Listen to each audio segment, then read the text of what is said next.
ये खुद ही नीचे चल रहा है। हाँ अवाई सावधान।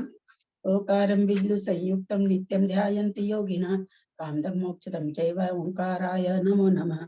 अविरल सदघनौघा प्रक्षालित सकल भूतल कलंका मुनिभिरूपासि तीर्था सरस्वती हरतु दुरुतम् अज्ञानतिमिरान्धानां ज्ञानाञ्जन शलाकया चक्षुरुन्मिलितं येन तस्मै श्री गुरुवे नमः।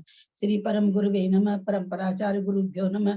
सकल कलुष विध्वंसकं श्रेषां परिवर्धकं धर्म संबंधकं भवि जीवना प्रतिबोधकारकं पुण्य प्रकाशकं पापनाशकमिदं सहस्त्रं गोमटसार जीवकांड नामधेयम् अस्य मूल ग्रंथ कर्ता श्री सर्वज्ञ देवास्तदुत्तर कर्ता श्री गंधर देवा प्रतिगंधर देवा तेषां वचोनुसातम् आसाद्य श्रीमत् नेमिचंद्राचार्येण विरचितम् इदं शास्त्रं श्रोतारः सावधानतया शृण्वन्तु। मंगलम भगवान वीरो मंगलम गौतमो गणि मंगलम कुंद कुंदाद्यो जैन धर्मोस्तु मंगलम सर्वमंगल मांगल्यम सर्वकल्याणकारकम प्रधानम सर्वधर्माणां जैनम जयतु शासनम जैनम जयतु शासनम जैनम जयतु शासनम। सरस्वती नमस्तुभ्यं वरदे कामरूपिणी विद्यारंभं करिष्यामि सिद्धिर्भवतु मे सदा। द्वारसंग जिनवानी माता की जय। परम मांगलिक ग्रंथ श्री गोमटसार जी जीव कांड जी की जय। मेरे को लगा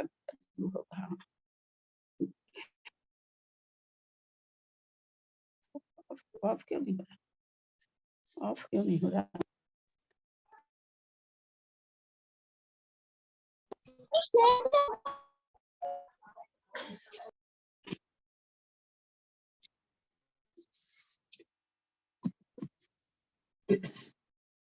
परम मांगलिक ग्रंथ गोमटसार जीव कांड जी की जय। नेमिचंद्राचार्य की जय। रत्नचंद्र मुक्तार जी की जय। अढ़ाई दीप में विराजमान आचार्य उपाध्याय सर साधु के चरणों में नमोस्तु नमोस्तु नमोस्तु। सभी आरिका माता जी के चरणों में बंदामी बंदामी बंदामी।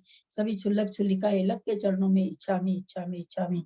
सभी प्रतिमाधारी के चरणों में अंजना जी के चरणों में वंदना वंदना वंदना। ग्रुप में विराजमान सभी पूज्य जनों का सादर चरण पर सभी से सादर जय जिन्हें।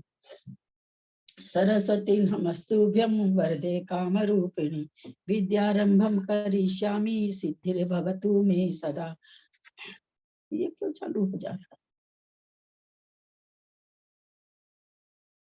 आवाज आ रही है क्या? हाँ आ रही है आवाज, आ रही है दीदी, आ रही। सिद्धम सुद्धम प्रणमीय जनिंदवर नेमि चंद्रमकलंकं गुणरयन भूषण उदयं जीवस्य परुवणं वोचम्। मार्गणाधिकार का मंगलाचरण। धम्म गुण मगना है मोहारी बलम जिनम नमम सीता मगन महायारंभनी सामो। कल क्या हो गया था? मार्गना बदल रही थी ना कल शायद। जी बराबर बोला आपने, यही करना था अपने को, यही वाला श्लोक करना था। नहीं, गाथा कौन सी होगी? यही होगी 140 नंबर दीदी।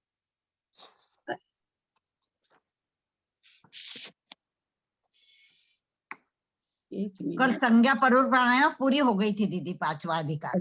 अच्छा अच्छा अच्छा अच्छा। जी जी जी, सही बोला है आपने। चलिए, क्या कह रहे हैं? धम्म गुण मग्न, मग्गान है धर्म रूपी। इसका इसी से पढ़ते हैं, शायद धनुष वगैरह कुछ कह रहे होंगे।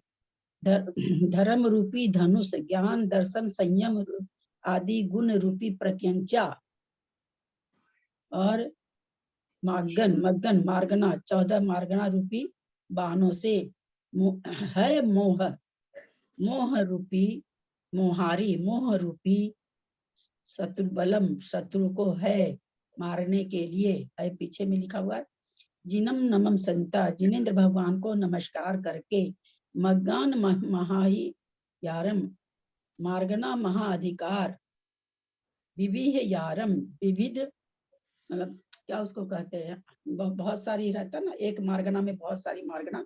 विविध अवान्तर अधिकारों, यारम माने अधिकार, विविध अधिकारों के द्वारा भनिष्यामो बताता हूँ, महाधिकार कहता हूँ, भनिष्यामि मतलब कहूंगा या कहता हूँ। दीदी आपने इसका उच्चारण नहीं करवाया। हाँ नहीं, लेकिन एक बार भाभी आप एक बार अर्थ बता दीजिए, पहले वाले का ना धम्मम गुण वाला समझ नहीं आया है। धर्म रूपी, इसमें वैसे नहीं दिया है, ये जो अर्थ हो रहा है युक्ति अर्थ हो रहा है। शब्द अर्थ से तो केवल धर्म गुण है, तो धर्म गुण माने नहीं, धम माने यहाँ पे धर्म रूपी धनुष लिखे हैं। गुण प्रत्यंचा, धनुष की जो प्रत्यंचा होती है उसको इन्होंने गुण के लिए लिखा है कि ज्ञान दर्शन संयम आदि गुण रूपी प्रत्यंचा। धर्म रूपी धनुष और ज्ञान दर्शन संयम गुण यही होते हैं, आदि प्रत्यंचा अर्थात डोरी। और फिर कहते हैं मग्गना, मार्गना रूपी बाण। तीन चीज होती है, धनुष होता है, धनुष में डोरी होती है और बाण होता है, तीन चीज होता है। तो तीन चीज को यहाँ पर उपमा बना करके कह रहे हैं, धर्म रूपी धनुष, गुण ज्ञान दर्शन संयम आदि गुण रूपी प्रत्यंचा, मार्गना रूपी बाण, 14 बाण, 14 मार्गना रूपी बाण है माने नष्ट करने के लिए। मोह, मोह अरिवलम, मोह रिपु सत्री के बल को है माने नष्ट करने के लिए। मैं क्या कर रहा हूँ, पहले जिनम नमम संता, जिनेन्द्र भगवान को नमस्कार करके। मग्गन महाहियारम, मार्गना का महाअधिकार, मतलब मार्गना रूपी महाअधिकार के अंदर विभि अहियारम, मार्गना 14 तरह की है, तो महाअधिकार तो मार्गना हो गया, और उसके पीछे बहुत तरह के अधिकार, यानी मार्गनाधार में गति है, ये सब बहुत सारे अधिकार हैं। तो कहते हैं भनिष्यामि मतलब विविध अधिकारों को, विविध अहियार माने विविध अधिकारों को, भनिष्यामि माने कहूंगा। चलिए आप लोग पढ़ें तो। दीदी उच्चारण करवा लीजिए ना एक बार दीदी। हाँ करिए, आप ही करिए, भूल जाती हूँ। देखिए धम्म गुण मग्गणाहय मोहारि बलम जिनम नमन सिता मग्गणमाहियारम विविहियारम भनिस्सामो। प्रणाम दीदी। चलिए अर्थ पढ़ें। मैं पढ़ती हूँ भाभी। गाथार्थ, धर्म रूपी धनुष ज्ञान दर्शन संयम आदि गुण रूपी प्रत्यंचा अर्थात डोरी और 14 मार्गनाओं रूपी बाणों से मोह रूपी शत्रु के बल को नष्ट करने वाले जिन भगवान को नमस्कार करके विविध अवान्तर अधिकारों से युक्त मार्गना महाधिकार को कहता हूँ। विशेषार्थ, धर्म अर्थात स्वतंत्रीय, क्योंकि सम्यक दर्शन, सम्यक ज्ञान और सम्यक चारित्र की एकता ही तंत्रीय है। कर्म शत्रुओं के प्रधान नायक मोह को रतंत्र्य के बिना नहीं जीता जा सकता। रतंत्र्य के द्वारा ही मोह की शक्ति को छीन किया जा सकता है। अतः रतंत्र्य धर्म को धनुष की उपमा दी है, क्योंकि धनुष के द्वारा युद्ध में शत्रु के बल को नष्ट किया जाता है। धनुष में डोरी होती है जिसको खींचकर बाण छोड़े जाते हैं। गुण का अर्थ भी डोरी होता है। आत्मा का लक्षण चेतना गुण है, अतः चेतना गुण को डोरी की उपमा दी है। बाणों के बिना मात्र धनुष से शत्रु का बल नष्ट नहीं किया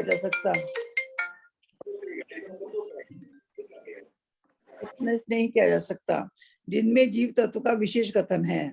ऐसी 14 मार्गनाओं के ज्ञान से श्रद्धान दृढ़ होता है और रतंत्र्य निर्मल होता है। अतः 14 मार्गनाओं को बाण की उपमा दी है। इस प्रकार जिसने रतंत्र्य धनुष, चेतना गुण डोरी और 14 मार्गनाओं के रूप बाणों के द्वारा मोह को जीत लिया है, अर्थात रतंत्र्य के द्वारा जिसने मोह को नष्ट कर दिया है, वही वास्तविक जिन है। ऐसे जिनेंद्र भगवान को नमस्कार करके अपने रतंत्र्य की निर्मलता तथा कर्म निर्जरा के लिए श्री नेमिचंद्र सिद्धांत चक्रवर्ती ने मार्गना महाधिकार का वर्णन करने की प्रतिज्ञा की है। इस मार्गना महाधिकार में गति, इंद्रिय, काय आदि 14 अंतअधिकार हैं। इसीलिए इस अधिकार को महाधिकार की संज्ञा दी गई है। चलें आगे, इसमें कुछ समझाने की चीज नहीं है। मार्गना का निरुक्ति अर्थ तथा उसकी संख्या का निर्देश, कितनी मार्गना होती है। जाहीव जासुव जीवा मग्ग जंते तह जहा तह दीठा ताओ 14 जाने सुनैनाने मग्गना होंती जाहीव जासुव जीवा मग्ग जंती तह जहा तह दीठा ताओ 14 जाने सुयनाने मग्गना होंती। उच्चारण करें, उषा उच्चारण करो। हम करें आंटी? करो। मैं कर रही हूँ। जाही वे जासु बजीवा मग्गित जनते जहा तहा दिखा ताओ 14 जाने सुए नाने मग्गना होंती। जाही व जासु व जीवा। जाही जिसके द्वारा, जासु जिनमें, जिसके द्वारा जिनमें, जीवा जीव, मग्गी जनते मग्गना माने खोजना, खोजे जाते हैं। जहाँ तहा दिठा, जहाँ जहाँ तहा माने जहाँ जहाँ, दिठा माने देखे जाते हैं। ताओ 14 जाने, उसको 14 जानो। सुयन नाने मग्गना होंती, सुयनानी श्रुत ज्ञान में, सप्तमी है, श्रुत ज्ञान में 14 होंती, 14 मग्गना होंती, 14 मार्गना होती है। जीव जिन भावों के द्वारा अथवा जिन पर्यायों में खोजे जाते हैं, अनुमार्गन किए जाते हैं, उसे मार्गना कहते हैं।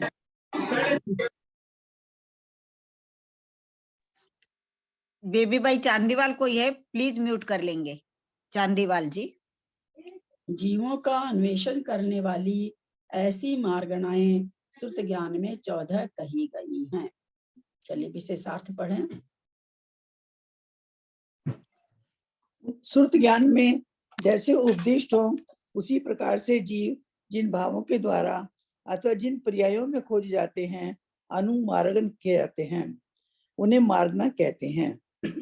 जीवों का अन्वेषण करने वाली ऐसी मार्गनाएं श्रुत ज्ञान में 14 कही गई हैं। विशेषार्थ, मार्गना किसे कहते हैं? सत, संख्या आदि अनुयोग द्वारों से युक्त 14 जीव समास जिसमें या जिसके द्वारा खोजे जाते हैं, उसे मार्गना कहते हैं। जिसके द्वारा या जिसमें जीव खोजे जाते हैं या विचार किए जाते हैं, वह मार्गना है और उसके 14 भेद हैं। ये तीसरी परिभाषा है। जैसा श्रुत ज्ञान या प्रवचन में कहा गया है, हे भव्य, वैसा जानना चाहिए। गुण, स्थान, जीव समास, पर्याप्ति, प्राण व संज्ञा पर रूपना के द्वारा जीव का संक्षेप से विचार होकर अवगति, इंद्रिय आदि मार्गनाओं के द्वारा विस्तार से जीव भावों से युक्त जीव का विचार किया जाएगा। गति, इंद्रिय आदि 5 भावों अर्थात पर्यायों में जीव वर्तन करता है, जिसके द्वारा श्रुत जाना जावे, वह श्रुत ज्ञान है।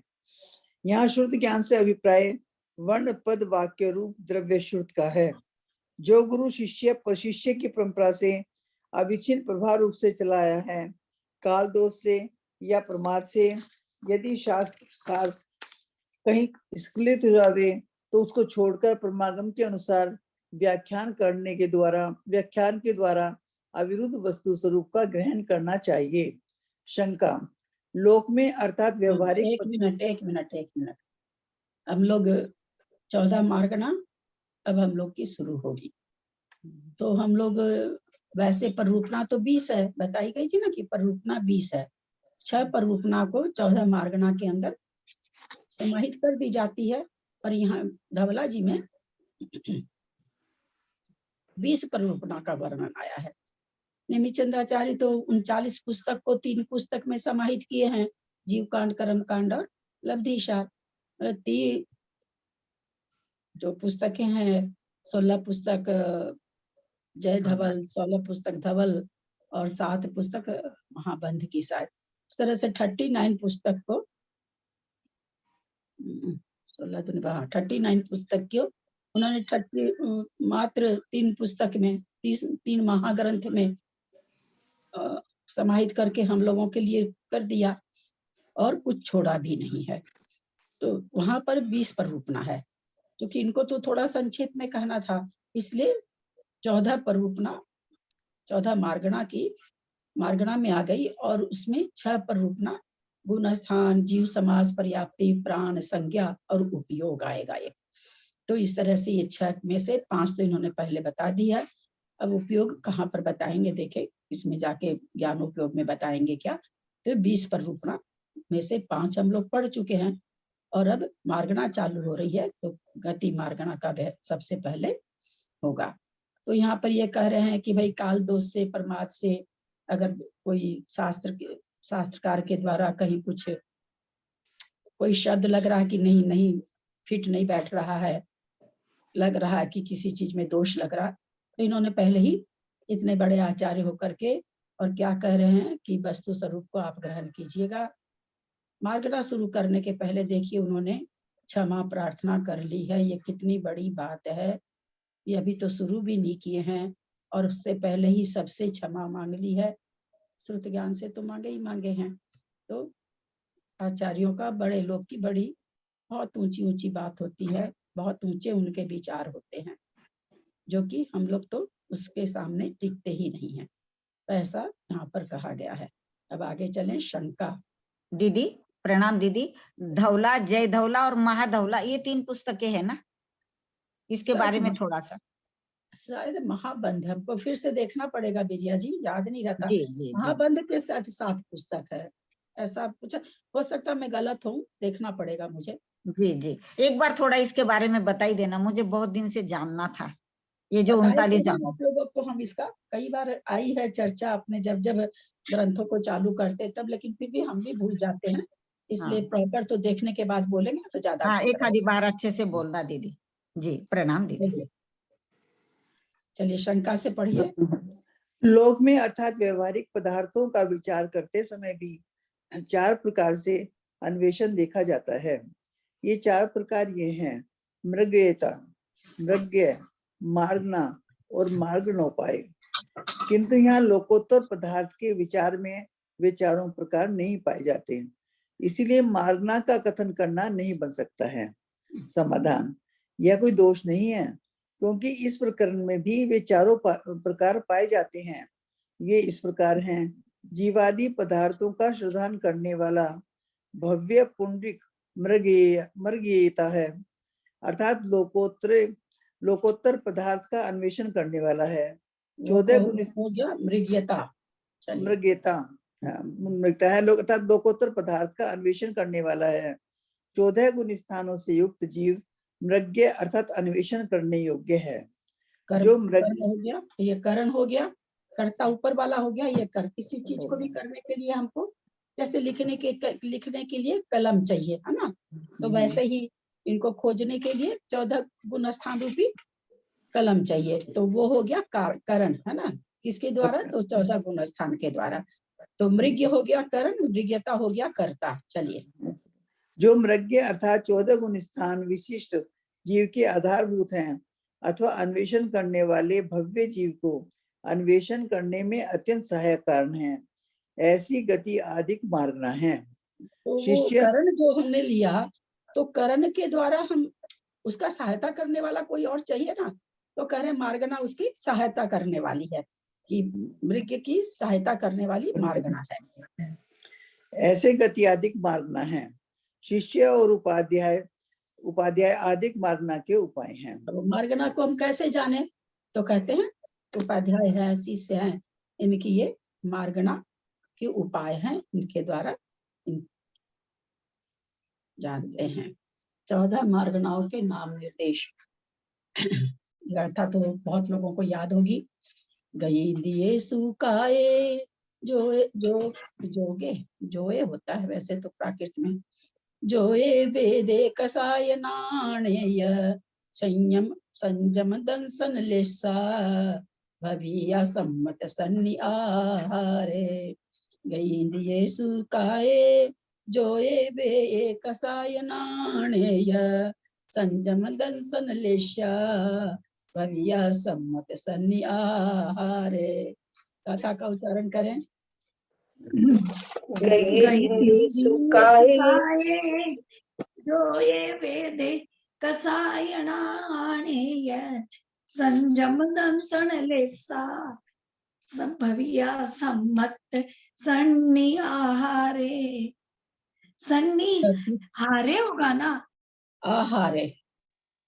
नहीं, आ साइलेंट नहीं है क्या उसमें? तो शायद प्राकृत में जो पहले आपने भेजी थी सम्मत सन्निहार, आ साइलेंट नहीं होगा क्या? आ नहीं आएगा तो आहार बनेगा कैसे? सन्नी में से तो कोई आ आएगा हाँ, नहीं, सन्नी में तो इसलिए आ कैसे तो बनेगा? रहना ही चाहिए।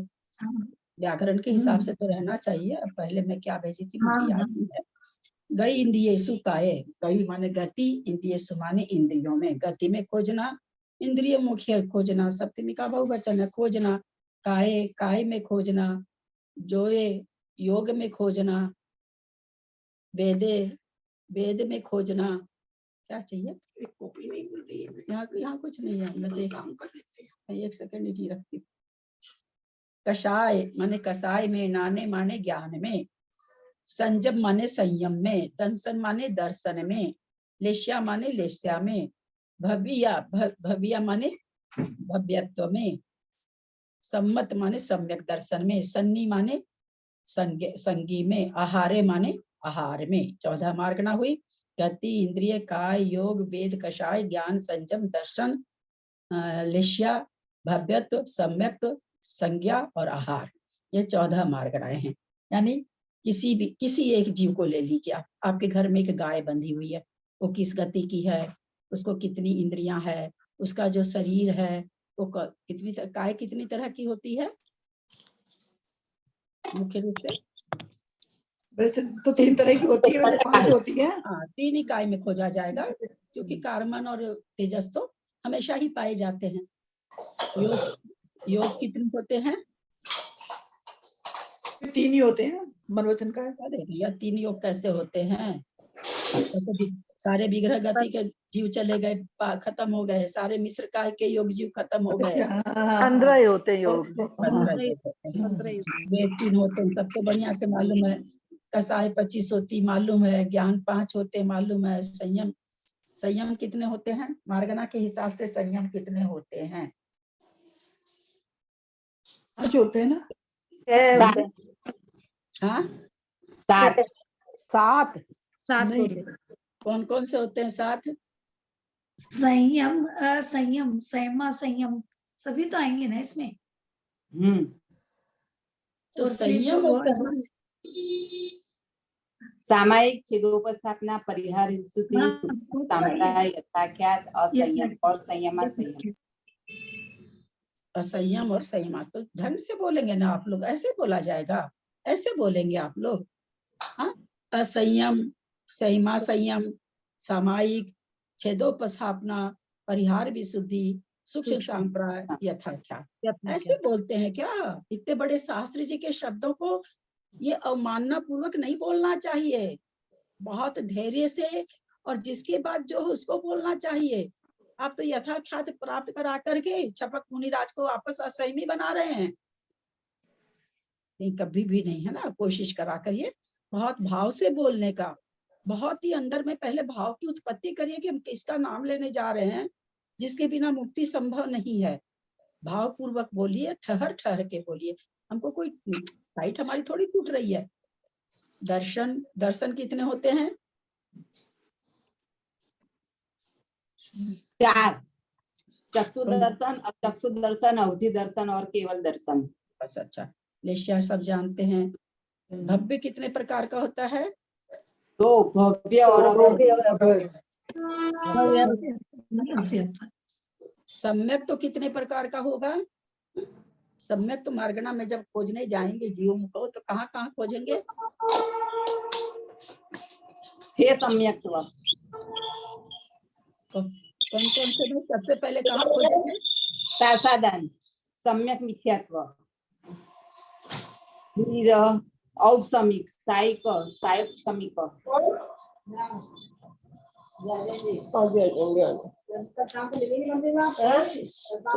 तब तो अनंत जीव खत्म।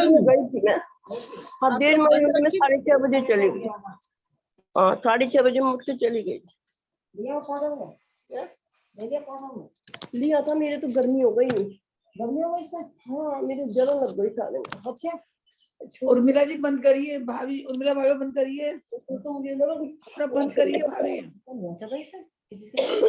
मेरे को गर्म चीज सूट नहीं, उर्मिला जी बंद करिए अपना।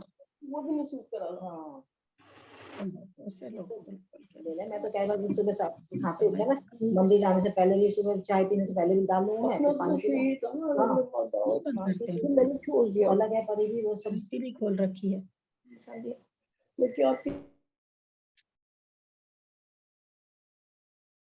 आपने जो नाम बताए जयकी श्राफ जी, हम जीवों की खोज कर रहे हैं, तो अनंत जीव को तो आप खत्म कर दिए। मिथ्यात्व आएगा पहले, मिथ्यात्व से पहले मिथ्यात्व है। हाँ, पहले मिथ्यात्व आएगा। अनंत जीव मिथ्यात्व में हैं, इसीलिए मार्गना को वो जानना बहुत जरूरी है। क्योंकि हम क्या समझते हैं कि सम्यक लिखा हुआ है, तो ऐसे तो सम्यक की जब बात करेंगे तो सम्यक तो तीन ही तरह का, उसमें मिश्र भी नहीं आता है, सासाधन भी नहीं आता, तीन ही आता है ना, छाय औपशमिक और छाई। लेकिन जब मार्गना की बात करते हैं तो 6 हो जाते हैं। चलिए आगे पढ़िए। गति, पढ़िए। हाँ, गति इंद्रिय, काय, योग, वेद, कसाय, ज्ञान, संयम, दर्शन, लेशिया, भव्य, सम्यक संगी और आहार, ये 14 मार्गनाएं हैं। विशेषार्थ, गति में, इंद्रिय में, काय में, योग में, वेद में, कसाय में, ज्ञान में, संयम में, दर्शन में, लेशिया में, भव्य में, सम्यक्त में, संगी में और आहार में जीव समासों गुण स्थान का अन्वेषण किया जाता है। इस गाथा सूत्र में यह शब्द समुच्चार्थक है। मार्गनाएं 14 ही होती हैं। शंका, गाथा सूत्र में सप्तमी विभक्ति का निर्देश क्यों किया गया है? समाधान, उन गति आदि मार्गनाओं को जीवों का आधार बतलाने के लिए सप्तमी विभक्ति का निर्देश किया गया है। इसी प्रकार प्रत्येक पद के साथ तृतीय विभक्ति का भी निर्देश हो सकता है। शंका, जबकि प्रत्येक पद के साथ सप्तमी विभक्ति पाई जाती है तो फिर तृतीय विभक्ति कैसे संभव है? समाधान, ऐसा कहना ठीक नहीं है, क्योंकि इस गाथा सूत्र में प्रत्येक पद के साथ जो सप्तमी विभक्ति का निर्देश है वे देशामर्शक है, इसलिए तृतीय विभक्ति का भी ग्रहण हो जाता है। शंका, इस गाथा सूत्र में मृगयता, मृग्य और मार्गनोपाय, इन तीनों को छोड़कर, मतलब कर्ता, करण और ये कर्ता, करण और मार्गना, है ना, ये आएगा ना, तीन को छोड़कर केवल मार्गना का ही उपदेश क्यों किया गया है? यह कहना ठीक नहीं है, क्योंकि गति मार्गना वाचक पद देशामर्शक है अथवा मार्गना पद शेष तीनों का अविनाभावी है, इसलिए केवल मार्गना कथन करने से शेष तीनों का कथन हो जाता है। जो गति देशामर्शक का वैसे शाब्दिक अर्थ क्या होता है? कितनी बार तो बता चुके हैं, किसको याद है? मेरे को तो नहीं था। किसको कुछ याद है? अधिक। देशामर्शक इसमें भी 2 बार आ गया, इस ग्रंथ में भी। हाँ, कुछ अधिक, हाँ, कुछ अधिक, क्या चीज? कुछ अधिक आएगा, साथी क्या नहीं, कुछ हाँ, अधिक। शब्द तो वही कुछ अधिक, मतलब जो धौला जी में बहुत सारे देशामर्शक सूत्र दिए गए हैं, तो वीरसेनाचार्य ने नहीं दिए, उस गाथा से प्रॉपर नहीं निकल रहा, तो वहां पर एक देशामर्शक सूत्र दे देते हैं ताकि वो गाथा और बढ़िया से निकल जाए। जैसे चूली का अधिकार है ना, उसको भी वही चीज कहा जाता है कि बहुत सारा वर्णन या तो छूट गया है या कुछ और अलग से कहना है, तो चूली का अधिकार करके एक अधिकार आचार्य और दे देते हैं। तो उसी तरह से जहां तहां थोड़ा सा निर्देश नहीं साफ पता चलता है तो देशामर्शक वहां पर और विशेष से स्थान विशेष से कुछ उपदेश कर देना। गति जो प्राप्त की जाए वह गति है। गति का ऐसा रक्षण करने से सिद्धों के साथ अति व्याप्ति दोष भी नहीं आता, क्योंकि सिद्धों के द्वारा प्राप्त करने योग्य गुणों का अभाव है। यदि केवल ज्ञानादि गुणों को प्राप्त करने योग्य कहा जावे सो भी कथन नहीं बन सकता, क्योंकि केवल ज्ञान स्वरूप एक आत्मा में प्राप्य प्रापक भाव का विरोध है। उपाधि जन्य होने से कषाय आदि भावों को ही प्राप्त करने योग्य कहा जा सकता है, किंतु वे सिद्धों में नहीं पाए जाते हैं। इसलिए सिद्धों के साथ अति व्याप्ति दोष नहीं आता। अथवा गति नामकरण के यहाँ पर- उदय से, जहाँ पर नहीं समझ में आए आप लोग पूछ लीजिएगा। ये प्राप्य, ये वाला नहीं समझ में आया था। केवल ज्ञान स्वरूप रूप आत्मा में प्राप्य प्रापक भाव का विरोध है। हाँ, प्राप्य प्रापक भाव थोड़ी है। केवल ज्ञान ऐसा थोड़ी है कि जैसे हम कहीं गए और कोई चीज लेकर के आ गए। हाँ, वैसा थोड़ी है। केवल ज्ञान तो अंदर जीव का, आत्मा का गुण ही है, बस वो प्रकट नहीं है। तो ऐसा थोड़ी है कि कोई वस्तु अलग से प्राप्त किया। लेकिन कह रहे हैं उपाधि जन्य होने से कसाय आदि क्या है? उपाधि जन्य है। जीव संसारी जीव हो जाता है तो उपाधि रूप से हम कहते, उपाधि मतलब जैसे कहते हैं ये क्रोधी जीव है, ये लोभी जीव है ना। जिस समय जिसमें जो प्रकट गुण दिखाई देता है तो हम क्या कह देते कि बहुत ही क्रोधी जीव है, कितना क्रोध करता है, इसका तो लोभ बहुत ही चरम सीमा का, वहां का लोभी है। तो ये क्या, ये उपाधि से आ गई। कसाय आदि जो परिणाम आए उपाधि से आ गए, तो इनको लोग कह सकता है कि प्राप्त किया गया। लेकिन जो केवल ज्ञान है वो प्राप्य प्रापक भाव से रहित है, क्योंकि वो तो उसी में विद्यमान है, प्रकट किया है उसको, न कि प्राप्त किया है। तो इसलिए कहते हैं जो कहा जाए कि जो प्राप्त की जाए वह गति है। गति का ऐसा लक्षण करने से सिद्धों के साथ अति व्याप्ति दोष भी नहीं आता, क्योंकि सिद्धों के द्वारा प्राप्त करने योग्य गुणों का अभाव है। ऐसा गुण कोई है ही नहीं जो सिद्धों के द्वारा प्राप्त किया जाए। यदि केवल ज्ञान आदि गुणों को प्राप्त करने के योग्य कहा जावे, सो भी कथन नहीं बन सकता कि केवल ज्ञान गुणों को प्राप्त करने योग्य किसी को कहा जाए, क्योंकि केवल ज्ञान स्वरूप एक आत्मा में प्राप्य प्रापक भाव का विरोध है। आत्मा क्या है? केवल ज्ञान रूपी है आत्मा, तो केवल ज्ञान से अलग नहीं है। वहाँ ऐसा कुछ नहीं बन सकता कि ये तो प्राप्त करने वाला है और ये प्राप्त हुआ है, ऐसा दो चीज उसमें नहीं बन सकता, विरोध है। लेकिन कसाय आदि भाव प्राप्त किए जाते हैं, इसलिए वहां पर उपाधि जन होने से कसाई आदि के लिए तो प्राप्त करने योग्य कहा जा सकता है, किंतु सिद्धों में नहीं पाए नहीं जाते हैं। इसलिए सिद्धों के साथ अति व्याप्ति दोष नहीं आता। ऐसा नहीं होता कि सीधा केवल ज्ञान प्राप्त कर लिए कल केवल ज्ञान छूट जाएगा।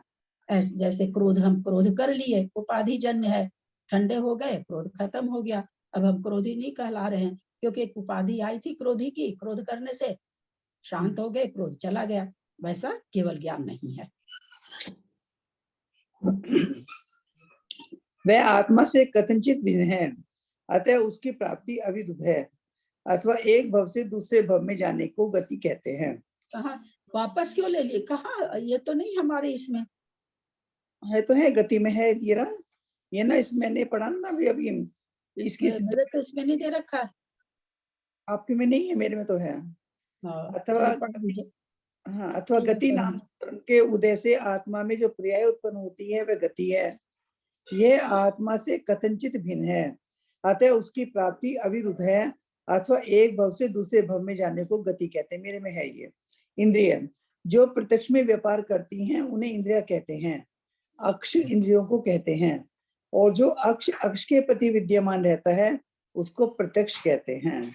जो अक्ष के प्रति विद्यमान रहता है मतलब इंद्रिय इसका है ना, जो अक्ष के प्रति विद्यमान रहते, जैसे आंख है, आंख के प्रति विद्यमान है, कान के लिए विद्यमान है, वो देख ही सकती है, इसलिए उसको प्रत्यक्ष कहते हैं कि भाई प्रत्यक्ष, आंख से प्रत्यक्ष देखना, क्योंकि अक्ष के प्रति अक्ष के प्रति विद्यमान है। कान हो, नाक हो, जो भी इंद्रियां है वो अपने प्रति ही विद्यमान रहती है। कान नाक के लिए नहीं विद्यमान है, नाक आंख के लिए नहीं विद्यमान है, तो इसलिए उसको प्रत्यक्ष कहते हैं। जो कि इंद्रियों का विषय अथवा इंद्रिय जन्य ज्ञान रूप पड़ता है। जो इंद्रिय विषय अथवा इंद्रिय ज्ञान रूप प्रत्यक्ष में व्यापार करती हैं वे इंद्रियां हैं। वे उपयोग रूप भावेंद्रियां, स्पर्श, रस रूप, आपका तो कुछ अलग है भाई। क्यों? हमारे इसमें भी नहीं है, वो पढ़ रहे हो। हाँ, आप सब और कोई पढ़िए। तो हमारा तो ये मुख्तार सिंह जी का ही है जी, रतन चंद आंटी नहीं, यही है, मेरे में भी ऐसे ही है। ऐसे ही है। हाँ। ये चलिए क्या कर सकते हैं, दो तरह की पता नहीं। एडिशन में क्या फर्क है ईश्वर जाने। चलिए पढ़िए, तब पढ़िए, कोई अच्छा। खास आएगा तब देखेंगे। अच्छा, वे उपयोग रूप भावेंद्रिया स्पर्श रस रूप गंध और शब्द नाम के ज्ञानवर्ण कर्म के क्षयोपशम से और द्रव्येंद्रियों के निमित्त से उत्पन्न होती हैं। क्षयोपशम रूप भावेंद्रियों के होने पर ही द्रव्येंद्रियों की उत्पत्ति होती है। इसीलिए लब्धि रूप भावेंद्रिया कारण है और द्रव्येंद्रिया कार्य है।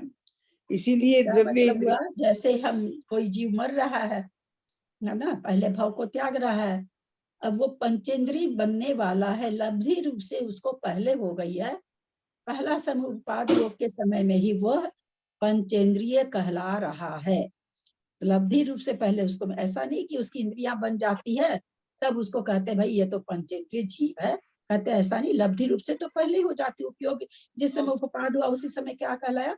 ये तो पंचेंद्रिय में जिन जो केवल ज्ञान में झलक जाएगा, ये तो पंचेंद्रिय जीव बनने वाला, यानी लब्धि पहले हुई है और धर्म इंद्रिया तो बाद में बनती धीरे धीरे। चलिए, इसीलिए द्रव्य इंद्रियों को भी इंद्रिय यह संज्ञा प्राप्त है। अथवा उपयोग रूप भावेंद्रियों की उत्पत्ति द्रव्य इंद्रियों के निमित्त से होती है। और यहाँ क्या कह दिए? ऊपर तो कह दिया उन्होंने लब्धि से बाद, एक मिनट अंगली चल जाती है ना लैपटॉप पर, गड़बड़ हो जाता है। एक मिनट, अब क्या कह रहे हैं यहाँ पर वापस? पहले तो उन्होंने क्या कह दिया? लब्धि रूप भाव इंद्रिया कारण है, द्रव्य इंद्रिया कार्य है, इसलिए द्रव्य इंद्रियों को भी इंद्रिय यह संज्ञा प्राप्त है। अथवा उपयोग रूप भाव इंद्रिय की उत्पत्ति द्रव्य, लब्धि रूप से भाव इंद्रिय द्रव्य इंद्रियों की उत्पत्ति का कारण है, लेकिन द्रव्य इंद्रियां बनने के बाद ही उपयोग रूप भाव इंद्रिय होती है। जैसे हमारी आंख पूरी बन गई तब तो आंख देखेगी ना, तब तो उपयोग लगाएगी, पहले कैसे लगाएगी? लगा ही नहीं सकती है।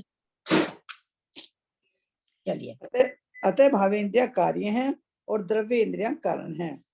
इसलिए भी द्रव्य इंद्रियों को इंद्रिय यह संज्ञा प्राप्त है।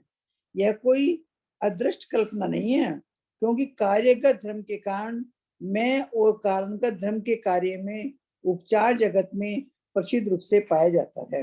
कहते हैं ऐसा नहीं सोचिए कि ये कल्पना हम करके आपको बता रहे हैं इस तरह से, ऐसा नहीं है। कार्यगत धर्म के कारण में, जो कार्य होने जा रहा है उस धर्म के कारण में, और कारणगत धर्म के कार्य में, उपचार जगत में प्रसिद्ध रूप से कारण के कारण से कार्य होता है और कार्य की निष्पत्ति कारण होने के बाद होती है। तो कहते हैं ये तो दृश्य है, अदृश्य चीज नहीं है। चलिए, जो संचित किया आंटी जाता एक है। चीज पूछना था, एक बार आया कि भावेंद्रिय कारण है, द्रव्येंद्रिय कार्य है, फिर वापस में एक बार आ गया कि भावेंद्रिय कार्य है फिर कारण है, तो इसको वापस से क्लियर कीजिए। जैसे कोई जीव मरा बताए ना, जैसे पहले समय में भी वो क्या क्या केवल ज्ञान में झलक रहा, पंचेंद्रिय जीव है, यानी लब्धि हो गई उसको। लब्धि का मतलब हाथ में आना नहीं, वो लब्धि पंचेंद्रिय जीव कहला गया। अब पंचेंद्रिय जीव कहलाया इसलिए उसको पांचों इंद्रियां बन रही है, यानी द्रव्य इंद्रियां बन रही है। क्योंकि क्यों बन रही है? क्योंकि वो पंचेंद्रिय जीव है, तो उसको पांचों इंद्रियां बन रही है। लब्धि तो हो गई, लब्धि से द्रव्य इंद्रिय हो गई, लेकिन अब उपयोग कहाँ? तो कह रहे हैं लब्धि उपयोग भाव इंद्रिय, तो अब कह रहे हैं द्रव्य इंद्रिया के भाव में उपयोग रूप भाव इंद्रिय होती है। क्योंकि जब आंख बन गई तो हम आंख से देख पाएंगे, जब तक अपर्याप्त अवस्था में आंख नहीं बनी है तब तक लब्धि रूप से तो वो इंद्रियां है पांचों, पर उपयोग रूप से नहीं है। और जब तक नहीं बनी है तब तक द्रव्य इंद्रिय भी नहीं हुई। द्रव्य इंद्रिय कब कहलाती है? जब अपनी अपनी इंद्रियों की निष्पत्ति हो जाती है तब। इसीलिए अपर्याप्त अवस्था में भाव इंद्रिय का समावेश किया गया, द्रव्य इंद्रिय को नहीं बताया गया अपर्याप्त अवस्था में। अपर्याप्त अवस्था में जो भी जीव जिस इंद्रिय में जाता है उतनी इंद्रिय का, भाव इंद्रिय का वहां पर उदय है। ठीक, तभी आंटी आप ये बात बोले कि द्रव्य इंद्रियों में उपयोग रूप कार्य, मतलब द्रव्य इंद्रिया होगी तभी उपयोग रूप कार्य की निष्पत्ति होगी, है ना? भाव इंद्रिय तभी होगी जब द्रव्य इंद्रिय पूरी हो जाएगी तब। तो लब्धि हुई पहले, फिर द्रव्य इंद्रिय हुई, द्रव्य इंद्रिय हो गई तो भाव इंद्रिय प्रकट हुई। लब्धि, फिर द्रव्य इंद्रिय, फिर भाव इंद्रिय, फिर उपयोग। भाव इंद्रिय को उपयोग कहा, भाव इंद्रिय उसी को कहते हैं उपयोग। कोई द्रव्य इंद्रिय बना तो उपयोग रूप भाव इंद्रिय हुई, उपयोग रूप। अच्छा, उपयोग रूप भाव, हाँ ठीक है। पहले हो गई, लब्धि हाँ। रूप तो पहले हो गई, लब्धि से द्रव्य इंद्रिय बन गई, द्रव्य इंद्रिया के बाद में लब्धि उपयोग और लक्षणम भाव इंद्रियम, तो लब्धि पहले हो गई, फिर द्रव्य इंद्रियों की रचना हो गई, फिर उपयोग रूप भाव इंद्रिय तब प्रकट। हाँ ठीक आंटी। हाँ काय जो संचित किया जाता है वह काय है। यहाँ पर जो संचित किया जाता है वह काय है। ऐसी व्याप्ति बना लेने पर काय को छोड़कर ईंट आदि के संचय रूप विवक्ष में भी यह व्याप्ति घटित हो जाती है। किसी चीज को भी इकट्ठा करेंगे वो काय हो गया, ईट दे दिया, कोई भी बर्तन इकट्ठा किए तो वो काय हो गया, टेबल इकट्ठा किए, क्योंकि ये कह रहे हैं संचित किया जाता है। क्या कारण दिए, बोले परिभाषा क्या दिए, जो संचित किया जाता हुआ काय, तो संचित तो बहुत तरह की चीज होती है, तो क्या वो सब काय कहला जाएगी। देखिए क्या कहते हैं आगे। ऐसी शंका मन में निश्चय करके आचार्य कहते हैं, इस प्रकार ईंट आदि के संचय के साथ व्यभिचार दोष। जहाँ समझाते हैं उसके आगे पढ़ना चाहिए ना, फिर हम कैसे समझाएंगे। हमने केवल ये समझाया जो संचित किया जाता हुआ कार्य है, काय है, उसके बाद से पढ़िए, फिर मैं समझा नहीं पाऊंगी। हाँ मैंने ये पढ़ा, यहाँ पर जो संचित किया जाता है वह काय है। ऐसी व्याप्ति बना लेने पर काय को छोड़कर ईंट आदि के संचय रूप विवक्ष में भी यह व्याप्ति घटित हो जाती है, अतः व्यभिचार दोष आता है। ऐसी शंका मन में निश्चय करके आचार्य कहते हैं, इस प्रकार ईंट आदि के संचय के साथ व्यभिचार आदि दोष नहीं आता, क्योंकि पृथ्वी आदि स्थावर नाम कर्मोदय व तृष्ण नाम कर्मोदय से जो संचित किया जाता है वह काय है, ऐसी व्याख्या की गई है।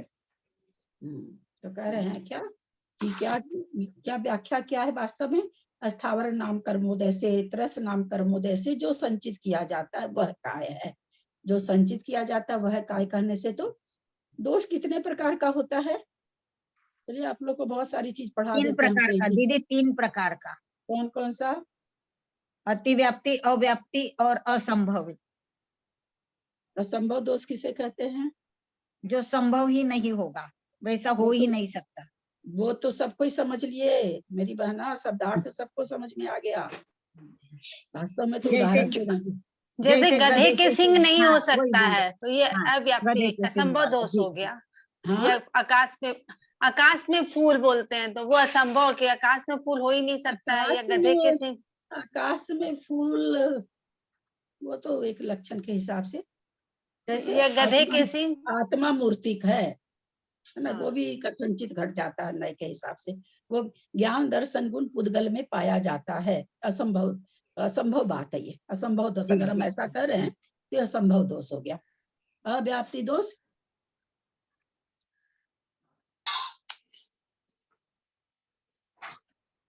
अव्याप्ति दोष बोले। अच्छा, जो लक्ष्य और लक्षण में भी पाया जाए, जो एक के अलावा दूसरे में भी हो, उसका अपन लक्षण कर रहे हैं, उसके अलावा भी हो, उसके वो तो व्यभिचार अतिव्याप्ति हो जाएगा, वो अतिव्याप्ति हो जाएगा। हाँ, अतिव्याप्ति। जैसे कोई बोल दे कि जानवरों को सींग होती है, तो भाई सींग तो बहुत जानवर को होती है, तो वो क्या हो जाएगा, अतिव्याप्ति दोष हो गया। लेकिन जैसे कहे भाई सूंड हाथी को होती है, तो भाई हाथी को ही सूंड पाई जाती है, ये अव्याप्ति दोष। तो नहीं, अव्याप्ति नहीं हुआ। जैसे कि एक ही जाति में एक व्याप्ति तो कम में है और अधिक में बता देते हैं ना, वो हो गया ना। जैसे जो कम में अधिक में हाँ। बताते हैं वो तो अति व्याप्ति हो गया। और जो एक जाति के लिए बताते हैं पर पूरे सभी जीवों में नहीं पाया जाए, उस जाति के किसी किसी में पाया जाए, उसको अव्याप्ति कहते हैं। भाई पूरी जाति को लेके दोष चला था, लेकिन पूरी जाति में नहीं पा करके और किसी एक में ही पाया जा रहा है, तो उस चीज को कहते हैं अव्याप्ति दोष। अभी उसका उदाहरण मुझे ध्यान नहीं आ रहा है। चलिए आगे चलिए। दीदी जैसे गधे को सिंग नहीं होते हैं वो असंभव में आएगा, ऐसे। हाँ, जैसे गधे को सिंग नहीं होते हैं ये असंभव में आएगा, ऐसा उदाहरण में। वो भी असंभव में हो जाएगा। और ऐसे हाँ। जैसे कोई कह दे कि जितने भी जीव हैं सभी भव्य हैं, ये अव्याप्ति में आ जाएगा, क्योंकि सभी जीव तो भव्य है नहीं, है ना। हाँ। ये अव्याप्ति में कि कुछ में तो है, कुछ में नहीं है। चलिए योग, चलिए आगे। हाँ, योग। जो संयोग को प्राप्त हो वह योग है। संयोग को प्राप्त होने वाले वस्त्राधिक से व्यभिचार दोष भी नहीं आता। संयोग को प्राप्त होने वाले वस्त्राधिक से व्यभिचार दोष भी नहीं आता, क्योंकि वे आत्मा के धर्म नहीं हैं।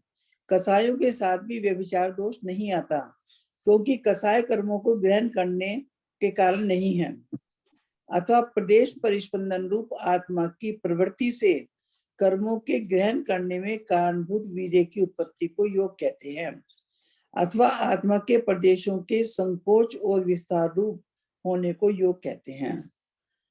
जो संयोग को प्राप्त हो वह योग है। संयोग को प्राप्त होने वाले वस्त्राधिक से व्यभिचार दोष भी नहीं आता, क्योंकि वे आत्मा के धर्म नहीं है। यहाँ क्या कहना चाह रहे हैं कि जो आत्मा से जिसका संयोग हो वह योग है। तो संयोग अगर संयोग देखें तो संयोग तो वस्त्र आदि पहने उसका भी संयोग हो गया, है ना। कितनी तरह का होता है ये संबंध, कितनी तरह का होता है? तीन प्रकार का दीदी, संश्लेष तीन प्रकार का। संबंध और तादात्म्य संबंध। अविनाभावी, हाँ, अविनाभावी संबंध, आंटी तादात्म्य संबंध, अविनाभावी संबंध और संयोग संबंध, तीन हाँ। प्रकार का। 3 प्रकार का होता है। बहुत अच्छा, चलिए आगे चलते हैं। वेद पढ़िए।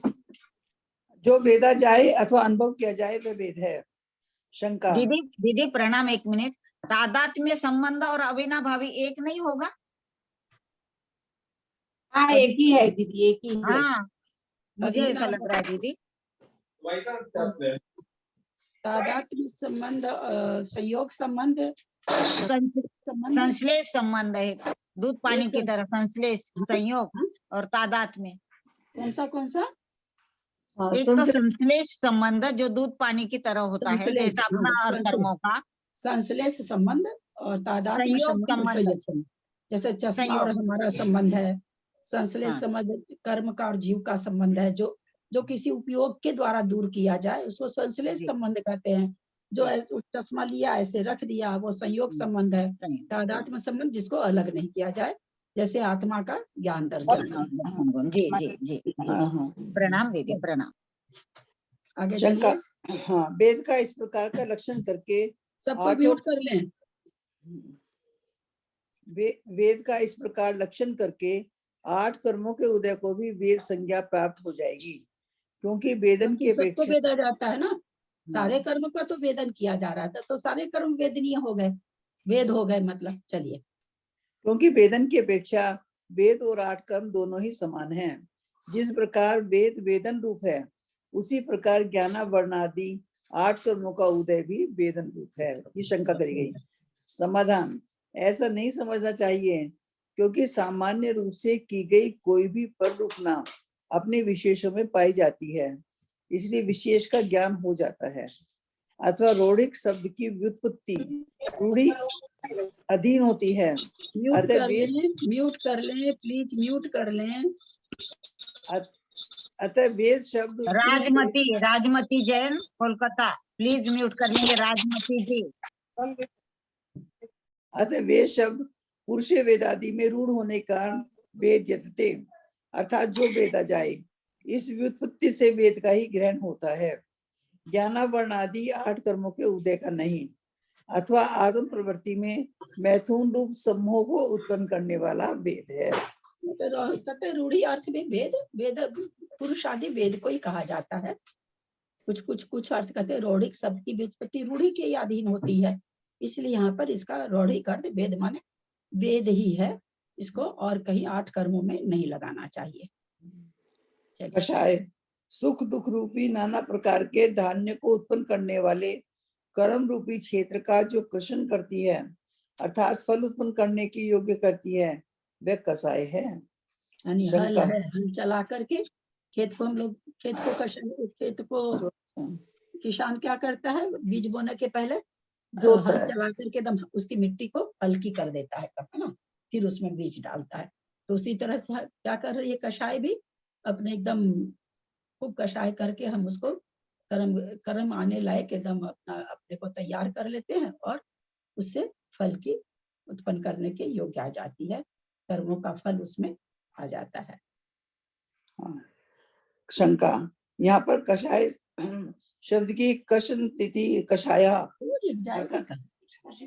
अब खोजते रह जा, मिल जाएगी। अर्थात जो कसे व कसाए है, इस प्रकार की व्युत्पत्ति क्यों नहीं की? समाधान, जो कसे व कसाए है, इस प्रकार की व्युत्पत्ति करने पर कसने वाले किसी भी पदार्थ को कसाई माना जाएगा।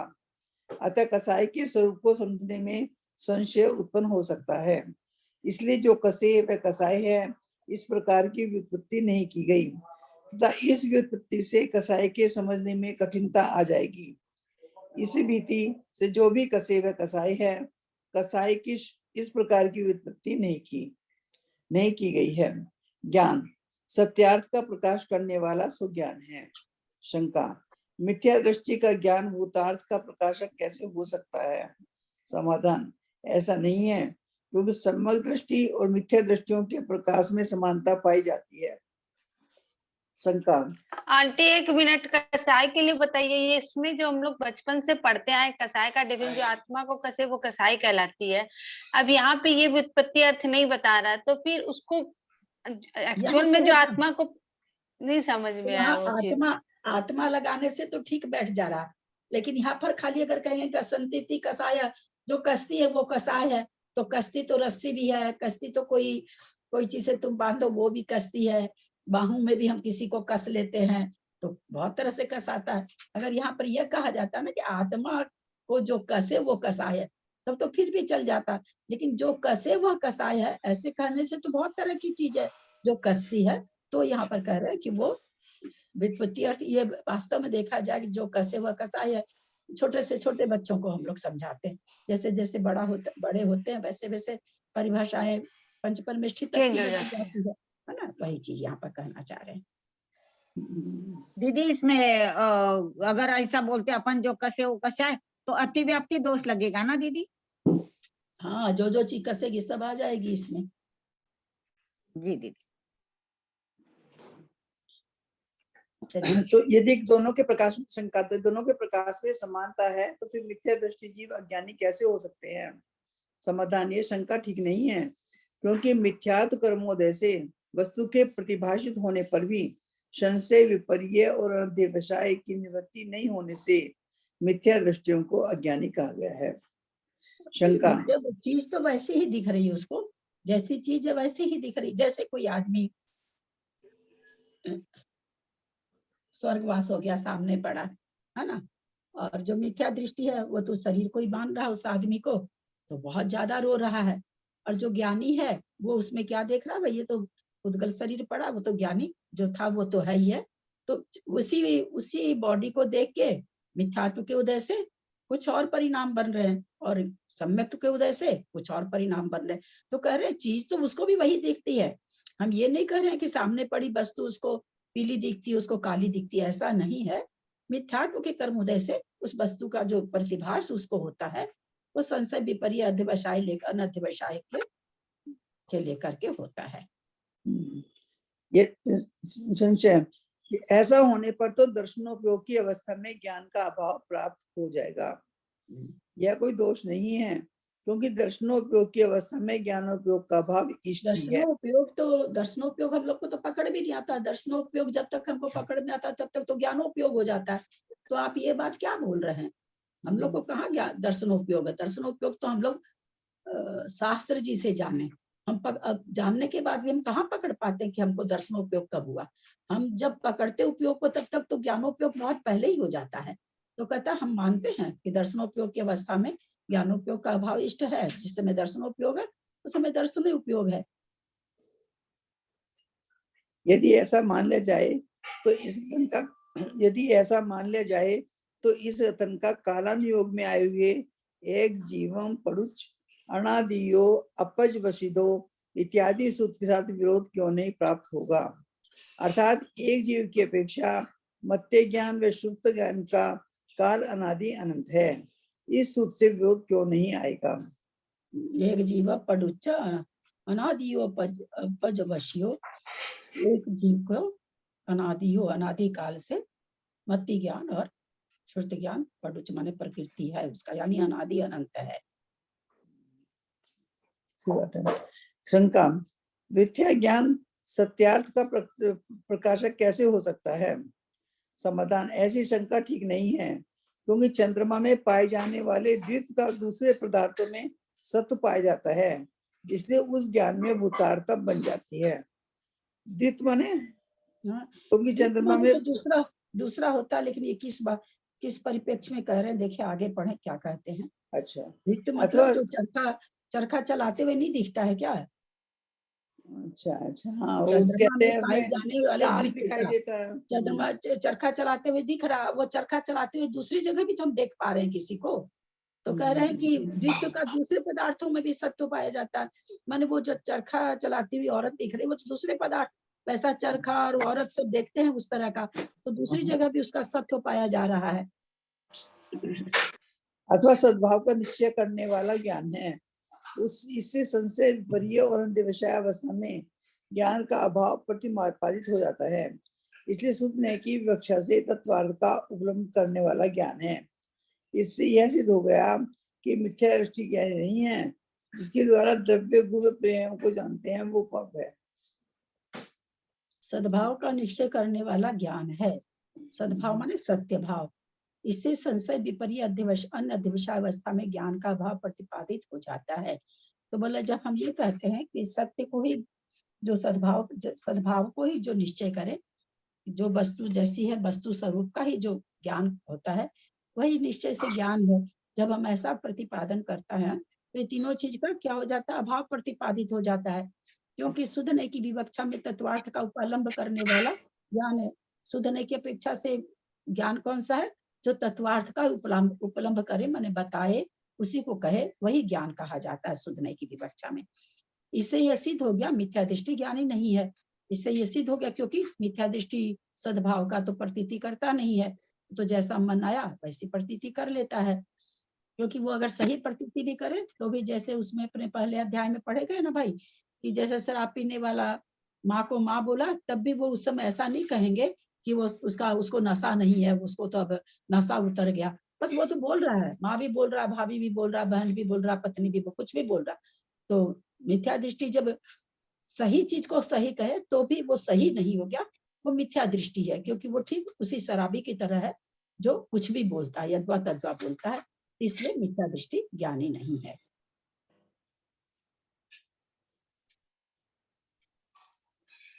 ज्ञान तो आत्मा से अभिन्न है, इसलिए वह पदार्थों को जानने के प्रति साधकतम कारण कैसे हो सकता है? समाधान, ऐसा ज्ञान तो आत्मा से अलग नहीं है। हाँ, ज्ञान ही तो आत्मा है, फिर वो कैसे बन सकता है भाई? ज्ञान पदार्थ को जानने का कारण है ना, कारण कैसे बन सकता, जिसके कारण निकरण कैसे बन सकता है, यानी साधन कैसे बन सकता है वो? बहुत अच्छा। समाधान, ऐसा कहना ठीक नहीं है, क्योंकि साधकतम कारण स्वरूप ज्ञान को आत्मा से सर्वथा भिन्न अथवा अभिन्न मान लेने पर आत्मा के स्वरूप की हानि का प्रसंग आता है, और कथनचित भेदरूप ज्ञान को जानन किए गए प्रति साधकतम कारण मान लेने से कोई विरोध नहीं आता। सुंदर तर्कना दिए हैं। बोला आत्मा से ज्ञान को सर्वथा भिन्न और सर्वथा अभिन्न, ये दोनों तरह से अगर हम मानेंगे तो ज्ञान का हानि का प्रसंग आ जाता है, सर्वथा भिन्न मानने पर भी और सर्वथा अभिन्न मानने पर भी। तो जो भेद रूप कथनचित भेद रूप ज्ञान को जानन क्रिया के प्रति, यद्यपि आत्मा का स्वभाव ज्ञान स्वरूप ही है, लेकिन जैसे मन पर्य ज्ञान, अवधि ज्ञान, श्रुति ज्ञान, मति ज्ञान, ये क्या है, आत्मा का जो ज्ञान का स्वभाव है उसका भेद रूप विवक्षा है। तो बोलो उस भेद रूप विवक्षा को जानन क्रिया के प्रति साधन मानने से कोई विरोध नहीं आएगा, ज्ञान आत्मा का स्वरूप भी हो जाएगा और कथनचित ज्ञान अलग भी माना जा सकेगा। क्योंकि आत्मा एक, अपने लोग उसमें पढ़े थे ना कि भाई काउंटिंग से उसकी मतलब वो क्या उपयोग से, ऐसे करके 5 चीज वहां पर आई थी। संज्ञा के रूप से भेद है, नाम के रूप से, ऐसा आया था दीदी पंचास्तिकाय में। अब क्या आत्मा ज्ञान स्वरूप है, तो आत्मा का स्वरूप हुआ। जब हम कहते हैं ज्ञान 5 तरह का है, तो जहां हम 5 तरह का और 5 संज्ञा बोले, तो संज्ञा बोलने से थोड़ा कथनचित भेद भी आ गया। तो वही चीज यहाँ पर है ना, कि वैसे ज्ञान और आत्मा एक ही है, पर जब हम 5 पॉइंट लेते हैं संज्ञा है, उसका नाम, संज्ञा माने तो नाम ही हो गया, लक्षण है आदि लेते हैं तो आत्मा से ज्ञान कथनचित अलग भी हो गया, भिन्न भी हो गया, है ना। चलिए हाँ, जब भाभी 2 लाइन पढ़ लेते हैं क्योंकि फिर टाइम हो गया आपका, 2-3 हाँ, पढ़ ले टाइम ना। तो हो गया, आज थोड़ा देरी से चालू किए ना, भूल गए थे। अच्छा, हाँ, फिर जब तक आप कहेंगे तब तक पढ़ लेंगे। हाँ, संयम, संयमन करने को संयम कहते हैं। संयम का इस प्रकार लक्षण करने पर भाव चरित्र शून्य द्रव्य चरित्र संयम नहीं हो सकता, क्योंकि सम शब्द से उसका निराकरण हो जाता है। तो द्रव्य शंका। संयम, द्रव्य चारित्र संयम नहीं होता है ना। संयमन कहते सम शब्द से उसका निराकरण हो जाता है। वास्तव में संयम तो भाव संयम का यहाँ पर बंधन है। क्लास पर समाप्त करते हैं क्लास को।